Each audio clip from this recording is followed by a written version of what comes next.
E o sábado teve goleada das Sereinhas pelo Campeonato Paulista Sub-20 feminino contra o Sport Clube São Bernardo no CT Rei Pelé. Elas fizeram um 7-1, né? Claro que daqui para frente vão depender de uma combinação de resultados, quem sabe buscar fora de casa na última rodada um resultado que não conseguiram dentro, mas vai ficar mais ou menos no saldo de gol, porque o regulamento desta competição ele tem um detalhe, e eu vou explicar a partir de agora. Meus amigos, um grande abraço, de volta para mais um vídeo aqui do nosso canal 10, conteúdo do futebol feminino, que por aqui é uma exclusividade de Cicobi Unimais Metropolitana, sede em Santos, na rua Dr. Carvalho de Mendonça, 187, na Vila Matias, telefone 13-3229-8855, tem Cicobi também em São Vicente, Guarujá, Praia Grande, Cubatão, Peruíbe, Mongaguá, além das agências na capital paulista, Grande São Paulo, ABC e importantes municípios de Santa Catarina e do Rio de Janeiro com a incorporação do Cicobi Santa. Se você está chegando agora por aqui no canal 10, eu peço para que se inscreva, ative as notificações, deixe o like, que também é importante. Se quiser, torne-se membro do canal. Inclusive, se você puder também, compartilhe os nossos links, né, no seu grupo de WhatsApp, na sua rede social, ajude o canal 10 a continuar crescendo. Sobre o regulamento da competição é o seguinte, são três grupos de três equipes, né? No grupo 1 estão Ferroviária, Independente, Red Bull Bragantino. No grupo 2, Nacional, São Paulo e SCA Brasil. No grupo 3, Sport Clube São Bernardo, Corinthians e Santos. O Santos perdeu em casa para o Corinthians esta semana, né? Mas já venceu o Sport Clube São Bernardo 2 vezes. E nesta segunda partida, que foi neste sábado no CT Rei Pelé, venceu por 7-1. Então o Santos está nesse momento na segunda posição do grupo. Na verdade está empatado com o Corinthians com 6 pontos, mas o Corinthians ainda tem jogos a cumprir, inclusive um confronto direto conosco. Então, com 6 pontos, um saldo aqui hoje de 11.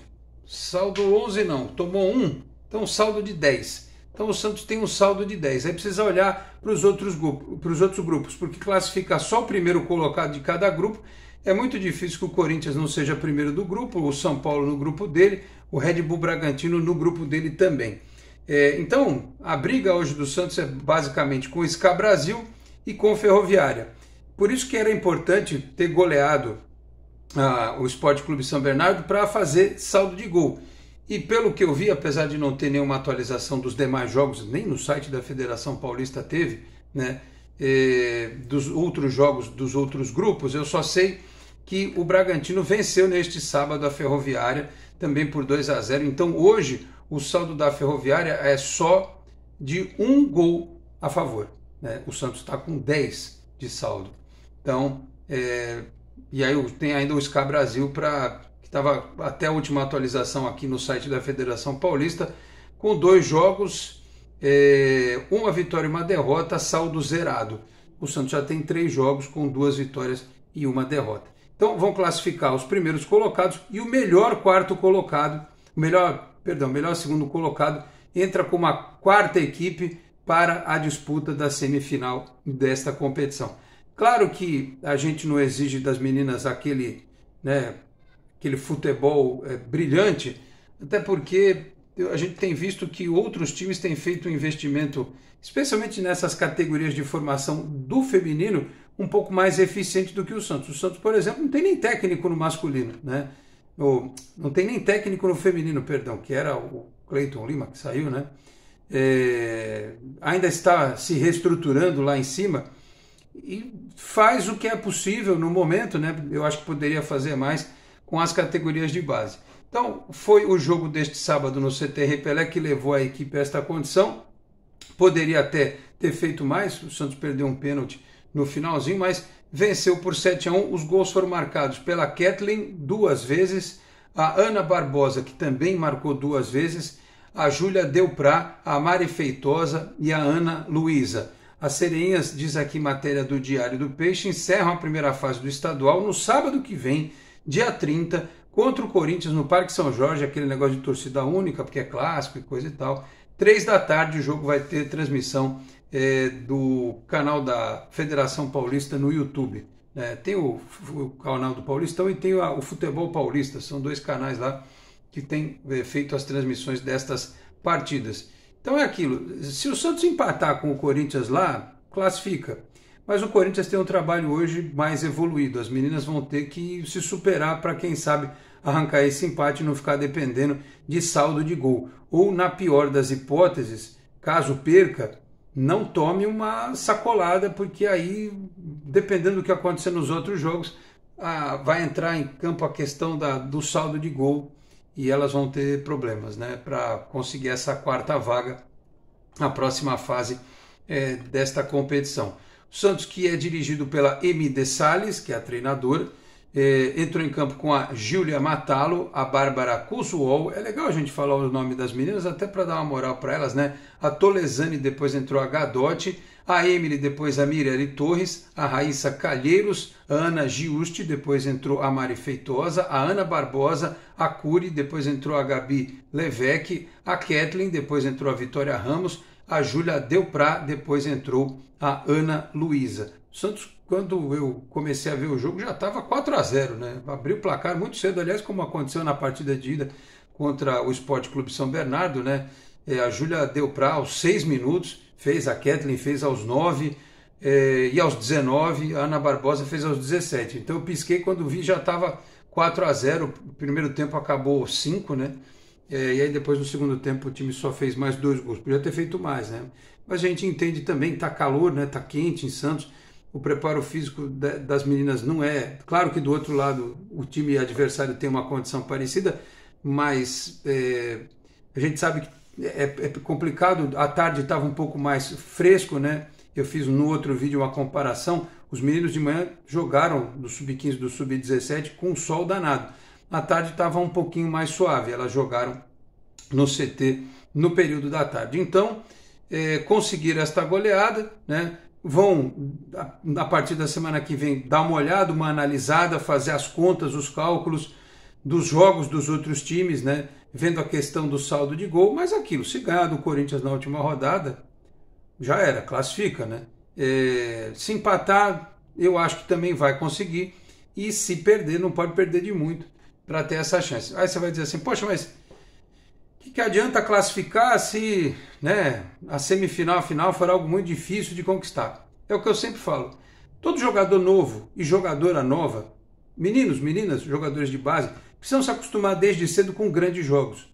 Precisam se acostumar desde cedo com jogos de mata-mata, de semifinal, de final, jogos que valem taça, clássicos, pegando adversários mais difíceis, que exijam mais, né? Porque você ficar jogando contra time mais fraco, enfiando 7, 8, 9, 10 toda hora, só faz bem pro ego, né? Só faz bem pro sentimento, não te faz crescer, né? A derrota, às vezes, para um time mais forte, te faz melhorar, porque as meninas têm que ter autocrítica, autoanálise, a treinadora também, a diretoria também, ver onde podem melhorar, aspecto físico, aspecto tático, aspecto técnico, é assim que se aprende. E você vai aprender, numa categoria dessas, só jogando os jogos grandes, os jogos importantes, com transmissão, a gente sabe pela internet, hoje em dia, muita gente acompanha, né? Se fosse um tempo atrás aí, um jogo desse, uma transmissão de um jogo desse, teria só as famílias assistindo o jogo, né? E quem gosta de futebol, assiste, né? Eu sempre compartilho aqui na comunidade do canal, no final das contas, vocês vejam, essa partida teve 7.100 visualizações, estou vendo aqui pelo canal do Futebol Paulista. Um jogo que, se a gente fosse levar todo mundo para dentro do estádio, seria um bom público, né? 7.000 pessoas assistindo um jogo do Paulista feminino sub-20, né? Se não tivesse a transmissão pela internet, repito, só estariam lá as famílias acompanhando. Então as meninas sabem que tem gente interessada, né? Que tem gente assistindo, que tem eventualmente treinadores da base da seleção brasileira olhando, né? Ou da própria seleção, para olhar, para saber, né? Olha, essa menina tem potencial, pode crescer, então gera uma pequena ansiedade, sempre gera, não tem como, né? E quando elas jogam na Vila, então isso vale para as sereias também, né? Para as maiores e para os meninos também, do sub-20, sub-17, quando vão jogar na Vila, o sentimento também é um pouco diferente, porque uma coisa é jogar no CT, outra coisa é jogar na Vila. Então faz parte do processo de aprendizagem delas, esse tipo de jogo, esse tipo de campeonato, de tiro curto, mas que lá na frente vai ser muito importante para que elas cresçam e se desenvolvam, que elas possam representar o Santos Futebol Clube em competições importantes e quem sabe até para o caminho delas, né? Porque o futebol feminino hoje tem um mercado muito grande, elas podem jogar numa seleção, podem um dia fazer a carreira delas em outros lugares, né? Quantas e quantas atletas não saíram do Santos, como acontece no masculino também, e foram ganhar dinheiro na Europa. E quando a gente fala ganhar dinheiro na Europa, ganhar bem mais do que se paga aqui. É uma pena, né? Vale para todos, vale para futebol masculino e para o futebol feminino também. Claro que o Santos não pode servir de trampolim para ninguém, mas as meninas ficam, crescem, se desenvolvem, ajudam o Santos a ganhar jogos e campeonatos, que é o que a gente sempre torce, e depois elas vão seguir a vida delas e até às vezes voltam, né? Taizinha, por exemplo, da equipe principal, saiu e voltou, né? Teve um tempo fora do Brasil e depois voltou ao Santos, como aconteceu com outras tantas atletas, né? A Cristiane e tal, tantas aí. Então, parabéns para as meninas, né? Que meteram essa goleada. Aliás, vou te falar, neste sábado só elas venceram em nome do Santos Futebol Clube, porque, como eu disse no vídeo anterior, no masculino sub-15 e sub-17 foram 2 empates, né? Nesse domingo tem o sub-20 masculino, né, jogo do Campeonato Paulista também, e a gente vai estar ligado, vai estar de olho, mas as sereinhas fizeram o papel delas, venceram e vão agora ficar na expectativa pela última rodada do Clássico contra o Corinthians, tá certo? Reforçando que este vídeo foi um conteúdo em nome de Cicobi Unimais Metropolitana, apoiando, acreditando sempre no futebol feminino. Eu vou ficando por aqui, muito obrigado a todos pela audiência, um grande abraço e até a próxima. Tchau, pessoal.